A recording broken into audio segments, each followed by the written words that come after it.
مبارک محفل دی د حدیث پر سره ملائکه چې د نو د دې مجلس نه ګیره واچي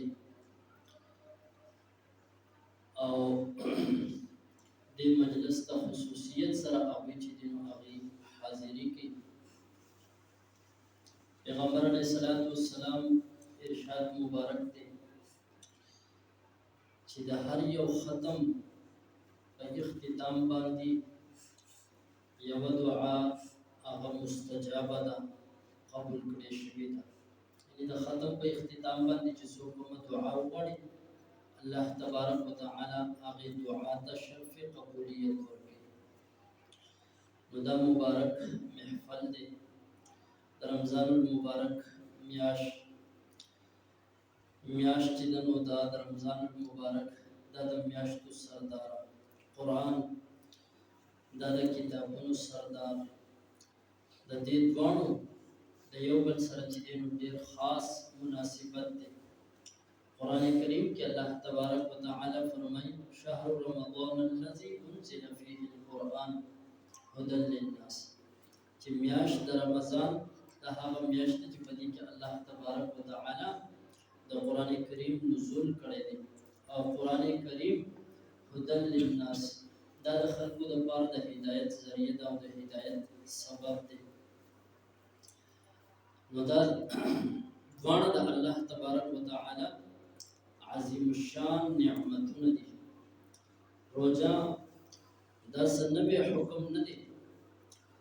قرآن کریم کې الله تبارک وتعالى فرمایي کتب علیکم الصیام، چې تاسو باندې دا روزه دا فرض کړی شوی ده کما کتب علی الذین من قبلکم، او دا سنبی حکم نه دی بلکې تاسو نو مخکې خلکو باندې هم روزه چې دین هغه فرض وچا باندې سونه فرض وچا باندې سونه خو به هر حال مخکې امتونو باندې هم چې دین دا روزه دا فرض وي.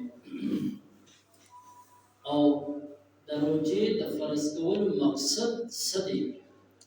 نو الله تبارک وتعالى فرمایي لعلکم تتقون، چې تاسو کې تقوا راشي، تاسو تقوا حاصله کړئ. د دغه تقوا د حصول لپاره الله تبارک وتعالى د روزې د میاشت راولې کړه په دې کې روزې چې دینو دا الله تبارک وتعالى فرض کړي لعلکم تتقون. اوس دا تقوا دا دونه اهم سیدو چې د هغې د حصول لپاره الله تبارک وتعالى د رمضان مبارک هغه میاشت راولې کړه په دې کې روزې چې دینو هغه فرض کړي.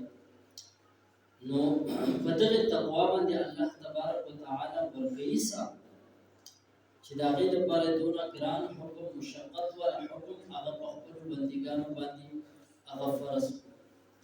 نو کله چې په انسان کې تقوا راشي نو دغه تقوا د برکت الله تبارک وتعالى د ډېر مشکلات چې دینو هغه حلوي. قرآن کریم کې الله تبارک وتعالى په تقوا باندې د ډېر انعاماتو وعده فرمایلی ده. یو ځکه الله تبارک وتعالى فرمایي ومن يتق الله يجعل له مخرجا، چې کوم انسان تقوا حاصله کړي دې په ځان کې تقوا راولي نو په دې باندې هر څونه مشکل حالات راشي، سخت حالات راشي، د پریشانی حالات راشي، الله تبارک وتعالى فرمایي يجعل له مخرجا.